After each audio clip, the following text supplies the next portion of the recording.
Track 3. 21.1 Exercise 4 Part 2.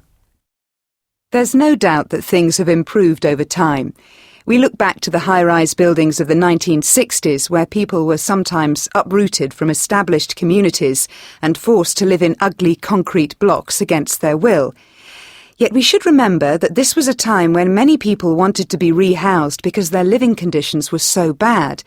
And this was a policy upheld by government rather than decided by architects. So the situation has changed for the better. It seems that lack of consultation over new buildings is rarely an issue with the public nowadays. The fact of the matter is that there are much tougher planning regulations in place than was previously the case. I should underline my personal experience here. For 6 years of my childhood, I was in a tower block in quite a run-down part of Bristol, so I do know what it's like. That's largely what drove me to become an architect, actually. Yes, some 60s architecture is poor, but the point is, if it hadn't happened, we would be making similar mistakes today, whereas as it is, we have been able to learn from it and move on. For one thing, the buildings being put up today generally have better materials than in the past, certainly in comparison with the 1960s. A lot more thought goes into this aspect, with the upside that new buildings look more attractive as a result. Then there are the environmental considerations. We have to design buildings that are efficient. So for us in Britain, that means paying particular attention to things like heating. Of course, that particular requirement wouldn't be an issue for architects in southern Europe.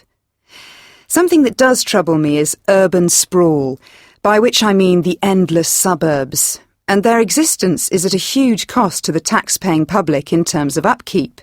Basic services like drainage, road maintenance, that sort of thing. City expansion isn't very good news for the countryside either. At the same time, there's sometimes appalling decay in the middle of our cities as a direct result of this move outwards.